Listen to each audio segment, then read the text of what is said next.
Welcome to the Infowars Nightly News. I'm your host, Rob Dew. Today's date is Monday, June 2nd, 2014. And don't worry, FCC, pretty soon this will be banned by you. Here's a look at what's coming up. Tonight, Obama takes undue political risk by negotiating with terrorists. And the death of Bin Laden revisited. Did you not hear me? May 25th, 2010, Washington Post, the CIA admits that they created fake Bin Laden videos. You listen to me. Ideas are bulletproof, and you cannot stop us. Liberty is rising. The spirit of 1776 is indomitable, and you are a mighty... On today's Alex Jones show, most of the time was spent focusing on the Bowe Bergdahl controversy and whether he's a hero or a deserter or a defector or a CIA asset. And we're going to get to that after this break. But first, we're going to get to the creature that never dies, the one that keeps appearing over and over again. He's everywhere, and he's still the reason we have to give up all our rights. That's right, the return of Osama. And Alex had to put out a directive today that we need to go over all the lies that encompass the Bin Laden death. So we're going to start with an article that came out May 9th of 2011. This was right after Bin Laden was killed, which was May 1st. But first, actually, let's go to the president himself with the first lie of the fable. The death of Bin Laden marks the most significant achievement to date in our nation's effort to defeat al-Qaeda. So that was May 1st, 2011. And we produced a slew of articles right after that claiming that it was fake. Alex Jones went on RT saying the Bin Laden fable was a fake, that he was really already dead. And we're going to get to all that information. But first, this is going to be kind of our mainstay article that we're going to build off of. 10 facts that the Bin Laden fable is a contrived hoax. This is by Paul Joseph Watson from May 9th, 2011. And we're actually going to start with number 2. The official narrative how the raid unfolded completely collapsed within days of its announcement. First, there had been a 40-minute shootout. Then there was no shootout and just one man armed. First, Bin Laden was armed. Then he was not. First, Bin Laden used his wife as a human shield. Then he did not. The compound was described as a $1 million mansion. Turned out to be a rubbish-strewn, dilapidated compound that was worth less than a quarter of that. Almost every single aspect of the official narrative has changed since Obama first described the raid on Sunday as the White House struggled to keep its story straight.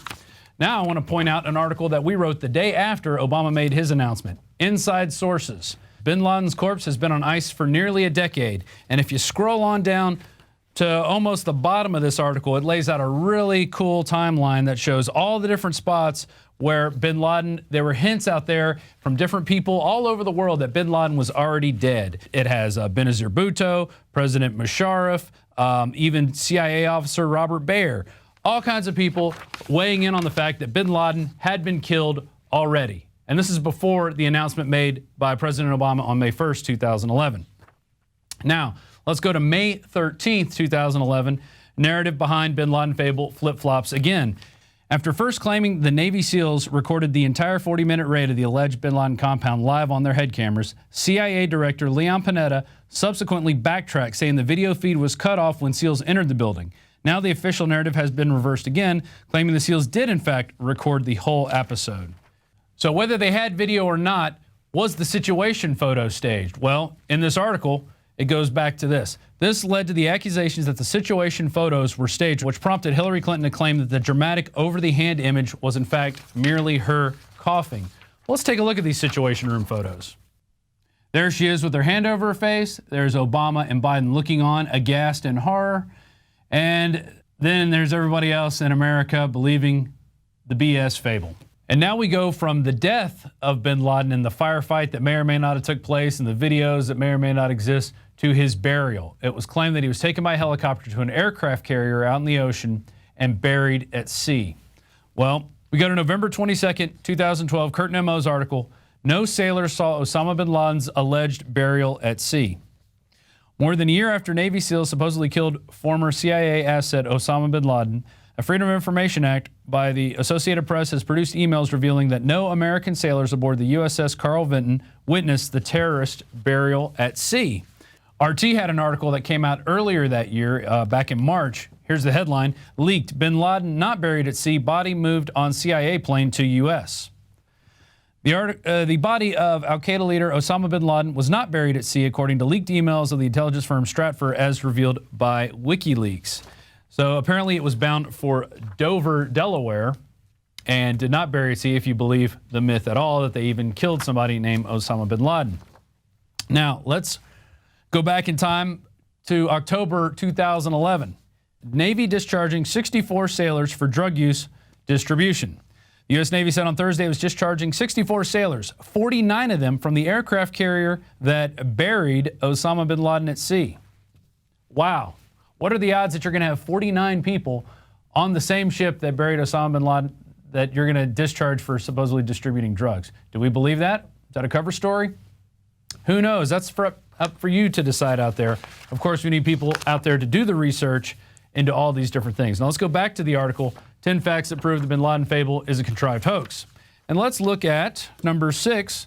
Almost every single neighbor that lived near the alleged bin Laden compound in Abbottabad that was interviewed by news reporters said that with absolute certainty they had never seen bin Laden and they knew of no evidence whatsoever to suggest he had lived there.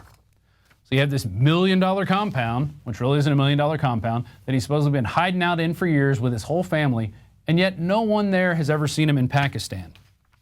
And I'm really not even going to get into the CIA cover story of them doing a vaccination program in that same area looking for him. That was just another part of the contrived cover-up. But jumping from that article, we go to an article that came out May 9th, 2011 from prisonplanet.com. Obama, we cannot definitely say that bin Laden was there. First paragraph here. During his 60 Minutes interview with CBS last night, Barack Obama admitted that U.S. intelligence was only 55 to 45% confident that bin Laden was even in the compound raided last Sunday night, fearing that the occupant could have actually been a prince from Dubai. A skepticism shared by residents of Abbottabad, one of whom told the BBC that the man watching television in the tapes released by the White House Saturday was in fact his neighbor, not bin Laden. And here we're going to go to the pictures right here. There's the man with the remote control in his hand. Obviously, that's not bin Laden, although we were told it is him. So far, we've got fake photos, we've got no video, we've got no records from the Pentagon, we've got no burial at sea, we've got no soldiers that witnessed the so-called burial at sea, and then we have those soldiers that didn't witness the burial at sea discharged for supposed drug distribution. Now, what about the SEALs that conducted the raid on May 1st, 2011? Well, here's what happened to a few of them. Fox News reports on August 6, 2011, helicopter crash in Afghanistan reportedly kills members of SEAL Team 6. Insurgents shot down a military helicopter during fighting in eastern Afghanistan, killing 30 Americans, most of them belonging to the same elite unit as the Navy SEALs who killed former al-Qaeda leader Osama bin Laden, U.S. officials said Saturday. It was the deadliest single loss for American forces in a decade-old war against the Taliban. And if you read a little deeper into the article, it talks about that the particular helicopter they were flying was a CH-47F Chinook helicopter, normally the type of helicopter that is reserved for the National Guard, which led to a lot of the SEAL Team 6 families coming out and wondering what the heck was going on. In fact, we had a few of them on this show, one of which went on to say, well, from the Washington Times, families suspect SEAL Team 6 crash was inside job on worst day in Afghanistan. Every day, Charlie Strange, the father of one of the 30 Americans who died on August 6, 2011, in the flash of a rocket-propelled grenade, asked himself whether his son, Michael, was set up by someone inside the Afghan government wanting revenge for Osama bin Laden killers, SEAL Team 6. Somebody was leaking to the Taliban, said Mr. Strange, whose son intercepted communications as a Navy cryptologist. They knew. Someone tipped them off. There were guys in a tower, guys in a bush line. They were sitting there waiting, and they sent our guys right into the middle. Wow, isn't it amazing that the elite team that carried out this attack were then set up by supposedly members in the Afghan government? Is that believable? Or is it more believable that probably they were set up by our own government because, well, there were book deals coming out, there were movies coming out, all of them kind of agreeing that Osama bin Laden was killed, but not agreeing in the way he was killed. And you can look up those articles. There's massive amounts of amounts of information on the movies, the documentaries, the different books that have been out there. It simply just doesn't hold water, which is why you have all these different narratives coming out. That's to cloud the whole situation. It keeps everything clouded, so you don't know what's right and what's wrong. All you know is that Osama bin Laden's dead and the president killed him. Those are the only things that are concurrent in the narrative. In fact, we had Mr. Strange on the show, and this prompted another article in July 24, 2013. SEAL Team 6 families forced Congress to investigate mysterious chopper crash.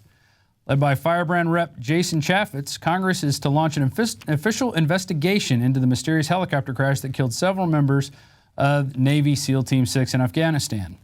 Back in May, the families of the SEALs went public with their concerns that the Obama administration was at least partially responsible for the attacks on their sons. So by that time now, they're claiming that, yes, Obama is partly responsible. Before, there was just all these inconsistencies. We had Mr. Strange on the radio show, and I'm going to put a link to that in the video in the description down below, where you can hear him talking about how they saw pictures of his son. Some of the guys actually made it out of the helicopter alive and were fighting, and there was no backup sent to him for a long time. They left him out there to die because dead men tell no tales.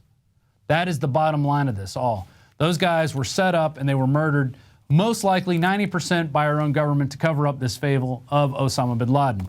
Now, remember when we went to the article that they had bin Laden on ice and they were going to trot him out whenever they need him? Well, here's an article out of The Guardian dated October 31st, 2001. From The Guardian, CIA agent alleged to have met bin Laden in July. This is in 2001, right before September 11th, July 2001.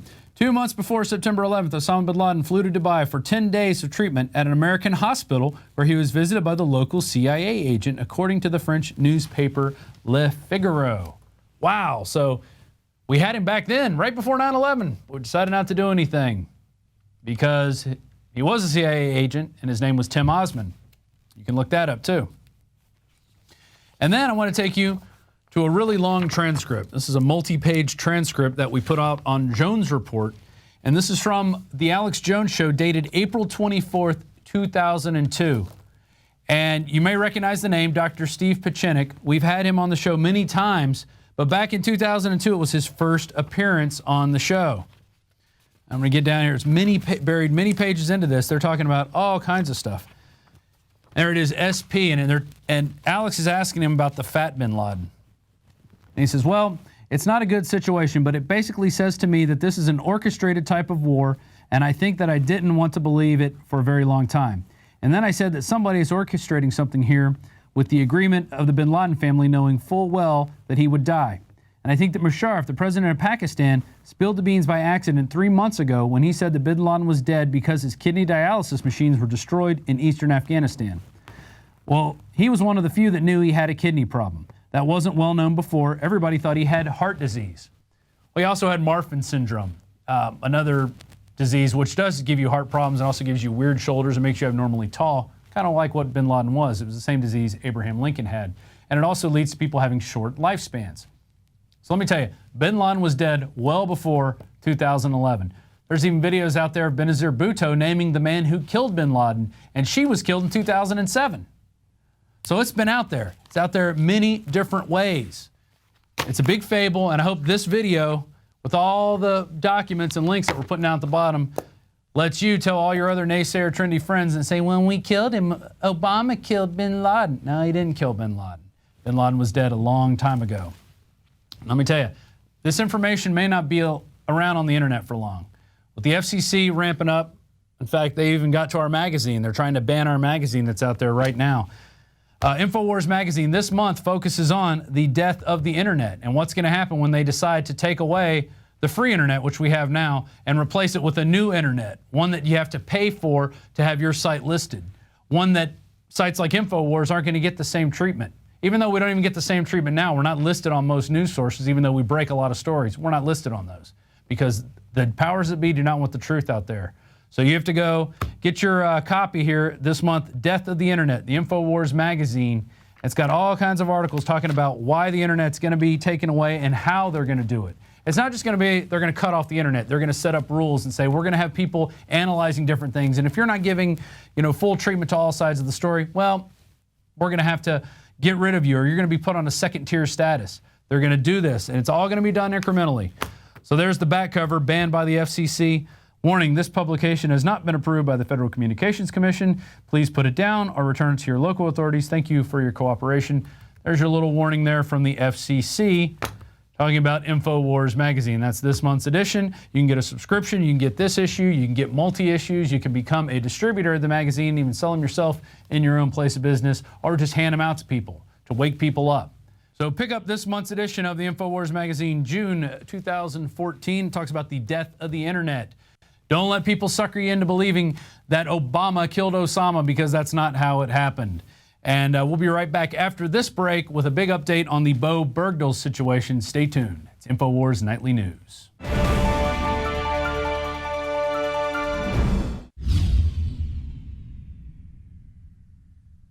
From the water table to our soils to the atmosphere itself, our world is becoming more and more toxic each and every day. But it's not just the air outside that's toxic. Indoor air has been shown to have 2 to 5 times higher concentrations of pollutants than even outdoor air. And most Americans spend 90% of their time inside using toxic chemicals within their homes. There are more than 42 million smokers in the United States. Well over 1,000 types of mold and mildew linked to numerous conditions. And don't forget the fact that 6 million Americans live with pets they're allergic to as well. When I began to research these statistics, it was clear to me it was time to start cleansing my lungs in order to combat the toxic environment that we cannot escape, but that we can fight back against. Made with organic and wild cultivated herbs and manufactured in the USA, the new Infowars Life Lung Cleanse is here in a convenient spray bottle that can be brought with you throughout any toxic environment. Now available exclusively at InfowarsLife.com or by calling toll-free 888-253-3139. Introducing Pro One. All of your filtration in one system, portable, on the go. No more do you have 2 or 3 filters to just reduce sodium fluoride. You have a system that cuts out the sodium fluoride and up to 95% of hydrofluorosilicic acid. Advanced manufacturing technology combines silver-impregnated white ceramic with new Aquamedics advanced media for removal of fluoride and other heavy metals, all in one filter element. It is the only one that does it, and out of the gates, we have it discounted at 10% off with promo code WATER. This is the only system that in one unit helps reduce or remove pesticides, herbicides, chloramines, ammonia, and chlorine, hydrofluorosilicic acid, the most common form of fluoride not covered by other fluoride filter brands, and sodium hexafluorosilicate. Get your Pro Pure with the new Pro One filter today at InfoWarsStore.com or by calling 888-253-3139.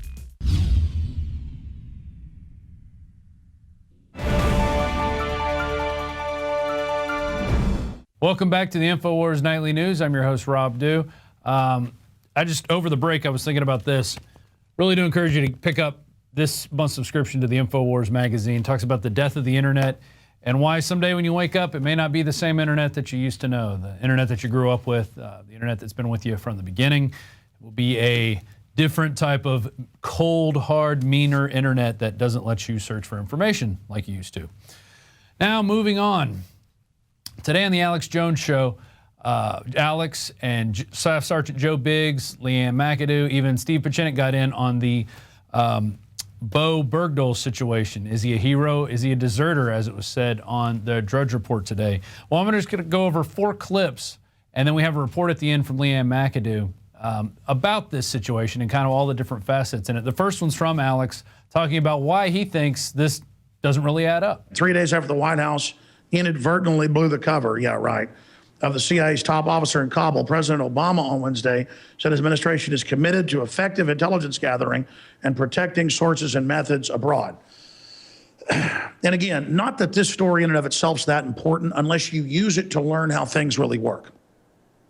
And a first approximation of this, looking at it this weekend, the Bowe Bergdahl Army story, who's been in captivity for almost 5 years, supposedly, looks like an infiltration operation where you purposefully claim you've defected to the Taliban, and then they don't trust you, they grab you, and then you're a quasi-prisoner, and then you act like you've got Stockholm Syndrome and that you basically join them, and then you have the dad with his Twitter, reportedly, and it looks like it's his real Twitter, it's not verified, but it's been operating for years, saying, people will pay for the death of Afghan children, and growing a big beard and all the rest of it.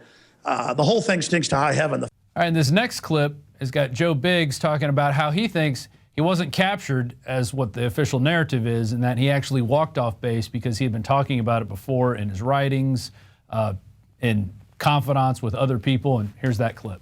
He walked off the base and didn't even think, all right, I'm going to get my head chopped off. The Haqqani network is known as the Sopranos of Afghanistan.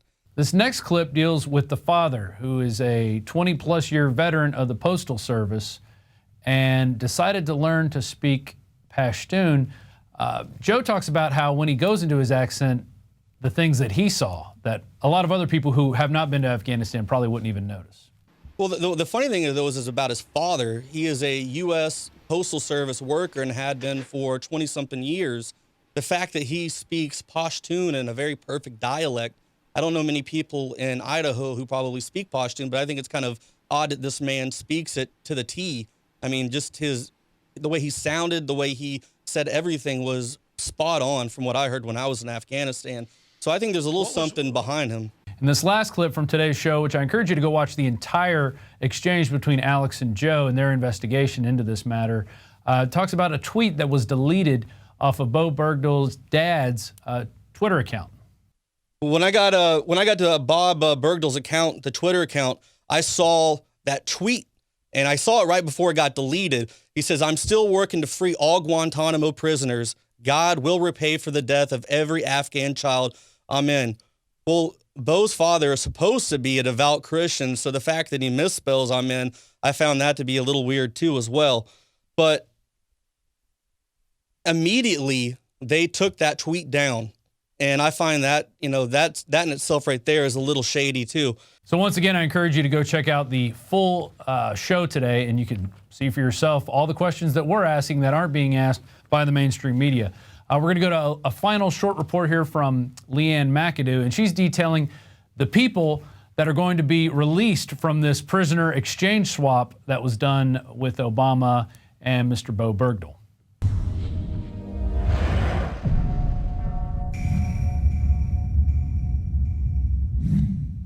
Obama was willing to pay a steep price in exchange for Army Sergeant Bowe Bergdahl. The Guantanamo Five are top Taliban commanders, and the group has tried to free them for more than a decade. According to a 2008 Pentagon dossier on Guantanamo Bay inmates, it was disclosed by WikiLeaks, all 5 men released were considered to be a high risk to launch attacks against the U.S. and its allies if they were liberated. Mullah Mohammad Fazl is Taliban's former deputy defense minister and is wanted by the United Nations for his role in massacres targeting Afghans' Shiite Muslim population.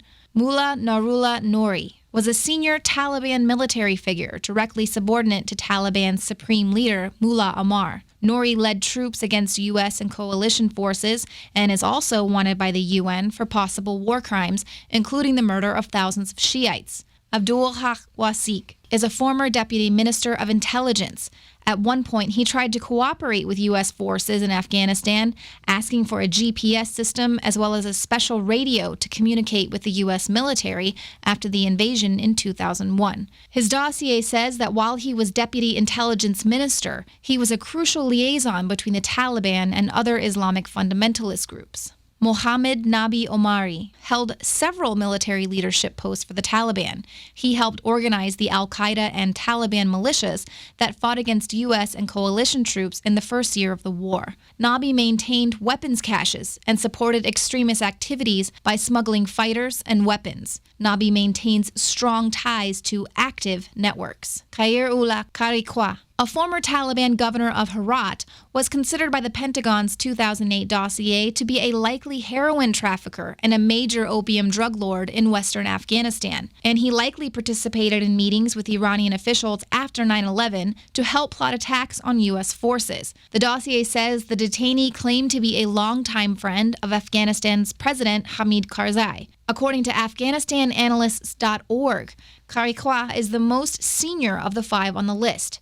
He is one of the fraternity of original Taliban who launched the movement in 1994. In other words, he is someone who will still command a great deal of influence and respect among today's insurgents. This week's secret diplomacy was not the first time the U.S. government has engaged the Taliban in an effort to negotiate a prisoner swap for Bergdahl's release. In 2011, State Department officials held a series of meetings with Taliban leaders in Doha. At the time, Dianne Feinstein opposed the swap, saying, "These are major Taliban figures. They are not minor people, and they will not be held in maximum security custody. Forget that it won't be Guantanamo, just maximum security custody. And in my view, there's no way of knowing what they may do and what kind of propaganda they may breed." Lawmakers suspected the released Taliban could eventually end up returning to the fight. So what has changed in the last few years? The United States just announced it's winding down the war in Afghanistan to concentrate on emerging terrorist threats elsewhere. The sudden release of these Taliban commanders now will end up replenishing the diminished leadership ranks of the Afghan Taliban.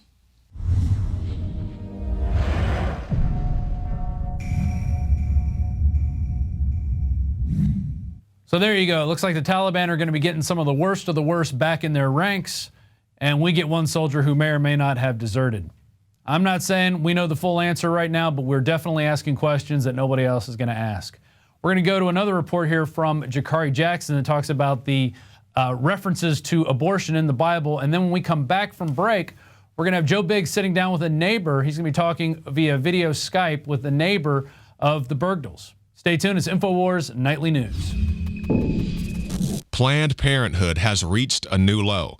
A report has surfaced pointing out that Planned Parenthood says that the Bible actually supports abortion. A letter addressed to clergy reads, "Many people wrongfully assume that all religious leaders disapprove of abortion. The truth is that abortion is not even mentioned in Scripture." Well, on the flip side of that same coin, the Bible doesn't specifically mention using an automobile to mow down innocent pedestrians because you're a sex-deprived sociopath. But even the most devout atheists can see that such an action is not justifiable. More to the point, the Bible includes a section called the 10 Commandments. Maybe you've heard of this. One which reads, "Thou shalt not kill." Some translations say, "Thou shalt not murder." Either or would apply to abortion. People skeptical of the Bible will point out that there is plenty of violence in its pages, which is true. King David, who probably single-handedly killed the most people in the Bible, lived a life of constant warfare. But if you recall, David's campaign started when Goliath came to kill his people. So in self-defense, not murder of convenience, David slew Goliath and waged war against the Philistines. With that said, Planned Parenthood, whose current president says her children's lives began when she gave birth. When do you think life starts? Yeah. Well, I don't know if it's controversial. I don't know that it's really relevant to the conversation. But I mean, for me, I'm a mother of 3 children. For me, life began when I delivered them. They were they've been probably the most important thing in my life ever since. But that was my own personal. That's my own personal decision. Planned Parenthood, formerly the American Birth Control League, founded by Margaret Sanger, whose hobbies included long walks in the park, accompanied by the Klan, that Planned Parenthood is now saying that it is the will of Almighty God that you murder your child in the womb. Even though the scriptures clearly read, "Keep thee far from a false matter, and the innocent and righteous slay thou not, for I will not justify the wicked." But Jesus said, "Suffer little children and forbid them not to come unto me, for such is the kingdom of heaven. Cursed be he that taketh reward to slay an innocent person." And all the people shall say, Amen. This is clearly another attack on the word of God, providing itching ears with the doctrine they so desperately want to hear. You can find more reports at Infowars.com.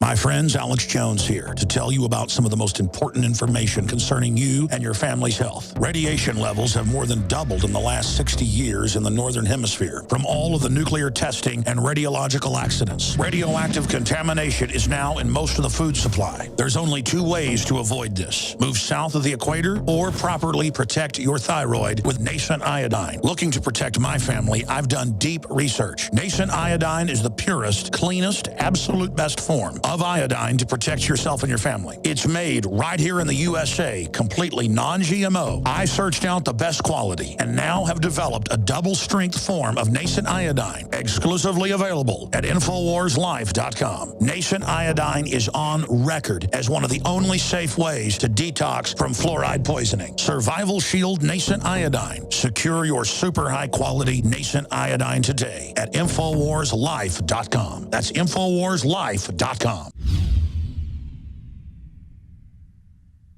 The globalist social engineers are not just targeting us with propaganda. They are manipulating our genetics. We are being targeted at every level by estrogen mimickers that lower our testosterone and other hormones and natural compounds that the body needs. After consulting top doctors, nutritionists, pharmacists, and others, we have developed what I believe is the ultimate non-GMO organic super male vitality formula sourced from powerful organic herbs and then concentrated for maximum potency. Super Male Vitality was developed to activate your body's own natural processes instead of using synthetic chemicals. Super Male Vitality by Infowars Life is so powerful that I only take half the recommended dose. For a limited time, we are offering 15% off Super Male Vitality at InfoWarsLife.com to introduce you to this powerful supplement. Visit InfoWarsLife.com today to secure your Super Male Vitality. InfoWarsLife.com.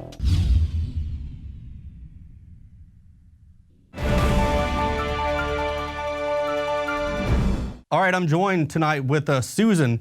She is a friend of the Bergdahl family. She knew both parents and the son as well.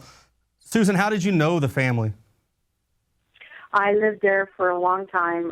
I worked in the media myself for over 15 years for the local radio and television station there. And I just knew everybody there. I went to a lot of the functions, the business after hours, so on and so forth. And then there again, my daughter went to school with Bowe. He was a couple of years younger than her, but everybody, knew everybody in the valley. So I just knew them. I mean, tell me a little bit about the family. I mean, from what you know, from your daughter going to school with Bowe and you living there for a long time. What were the Bergdahls like? The Bergdahls are very down-to-earth, average country people. Jane's a housewife. Bowe was in the construction field.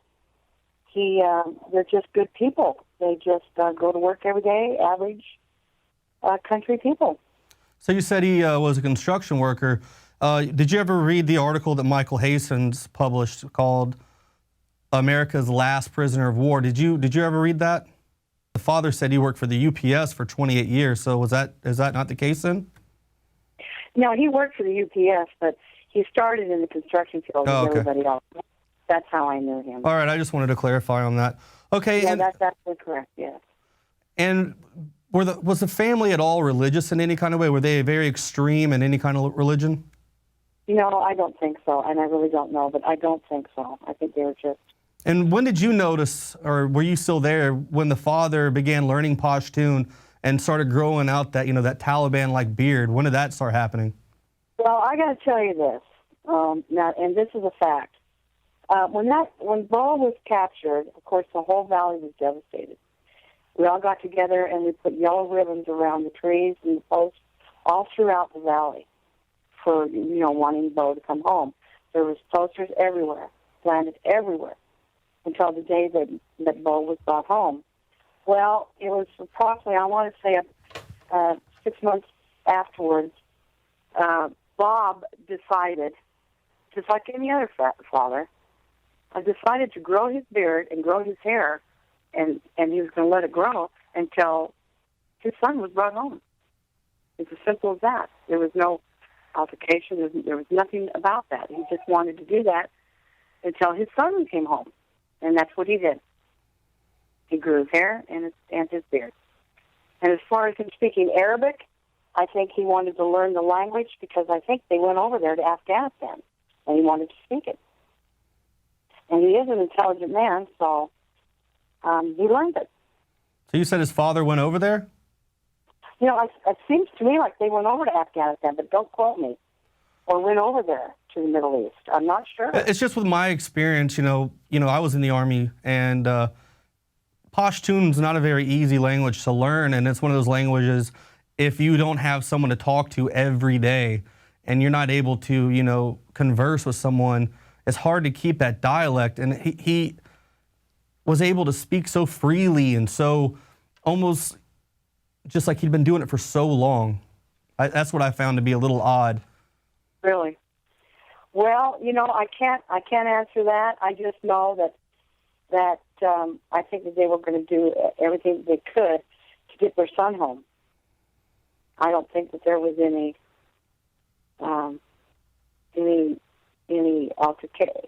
bad altercations whatsoever about that. That's just my taking on it. And as far as him speaking Arabic, you know, I think it's like anybody else that wanted to learn a language. Maybe it came the time that he wanted to talk to those people, or you know, wanted to learn the language. I don't know. You know, I lived up there for a long time, and you know, we're just simple people. I just don't think that Blaney and Bob are bad people or anything. I just think that their son went over there to war. I think he was just, you know, he wanted to go over there to serve his country, and he was caught up in this chaos of war. And I think that was more or less, I think he was brainwashed by those Afghanistan people. I think that he was scared. And, he was never going to see his family again. I think he was going to do what he had to do, and I think he was a pawn, and so on and so forth. I just really don't think anything more of that. Well, during the time that he was a POW, did you ever talk to his parents at all? I know Bowe was writing a lot of emails back to his family. You know, in one of the emails, he said that he was ashamed to be American. You know, did you ever have any chance to talk to the mother or father about a lot of those emails he was sending home? No, they wouldn't talk to the media. They wouldn't talk to anybody about anything. And so they really tried to stay out of the limelight every which way they could, because you know, they just didn't want. Well, how do you feel about the way that Bowe is being portrayed now in the media, in the mainstream media? You know, the fact that they're saying, is he a hero? Is he a deserter? How do you feel about that? You know, I don't think he's a diverter. I just, like I told you, I think he was just a scared young man that went over there and was caught up in the war. And I think he just, you know, they say that he was trying to divert and trying to leave. Who knows what he was trying to do? Maybe he just wanted to go for a walk.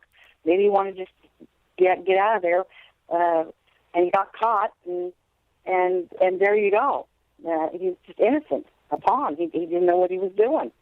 Now, did you have a chance to watch the interviews that when the parents went to the White House and spoke to the president, and also yesterday Bob did an hour-long interview as well live? Did you have a chance to watch those? Yes, I did. And what did you think about those? Well, I don't know what to think about those, to be quite honest. I don't know. I mean, my feeling on the whole thing, I think it's a on my part, I think Obama, I think he's just doing this to make him look good. I don't think it's right what he was doing. I don't think it's right at all. I think he's using the Bowe and his family to make him look good. And how so? How do you think that he's doing that? How's the spin on that? Well, you know, for years that Bowe was gone, nobody really, the media, nobody really said anything about Bowe. Only up here in the Idaho area, you know, we kept saying bring Bowe home, and you know the media would get a hold of it a little bit and play on it, and that was it. But for years, nothing was said about Bowe. And then all of a sudden, you know, Bowe's released. He's being accused of all this, and sure, you know, those terrorists, they're terrible people. There's no doubt about it.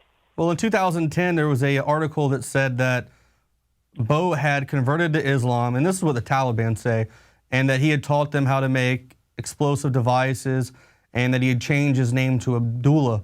Do you know anything about that as well? Did you ever hear the parents talk about that? No, like I said, the parents didn't talk about anything about that. And as far as that goes, yeah, he probably was forced into doing that. That's my thoughts on it. I don't think he was. Do you think that Bob, the father, converted to Islam as well? No, I don't. All right, Susan. Well, thanks for being on here. Do you have anything else you'd like to add? Anything else you'd like to say about this story? I think Bowe, like there again, I think Bowe is just being used as a pawn. I think he stepped into something that he didn't know what he was getting into, and by the time he was there and he was caught, it was too late. And he had to. I mean, if anybody was going to be caught in a situation like that, I think he'd do probably the same things that he had to do, and he got to come home and because I know that he thought he never was going to see his parents again, his family, his friends, or his home. I think he's just scared. Once again, thank you, Susan, for being here and sharing your story with us. I appreciate it a lot. Thanks for being on Infowars. Oh, yeah. Thanks a lot. All right, stay tuned weeknight, 7 p.m. Central. Also, if you like the news, please make sure you go to prisonplanet.tv. Your username and password can be shared with up to 10 people. This has been the Infowars Nightly News.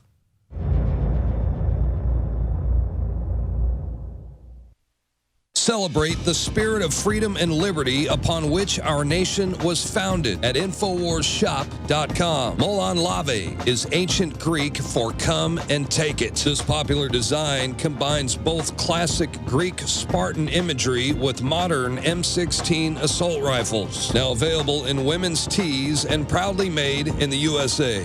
And now you can protect yourself from corrupt cops with the Infowars dash cam. It's your car's black box that records all that the driver sees and hears. And introducing the Block It Pocket. It renders your phone undetectable while protecting your private data and your health. Or take back your privacy and protect your personal information by getting your very own Detractor cell phone pouch. So get incredibly high-quality, freedom-based products and help fund the revolution at InfowarsShop.com. You are watching the Infowars Nightly News, which airs 7 p.m. Central at InfowarsNews.com. Members can share their passcodes with up to 11 other people, and your support is helping us defend liberty worldwide.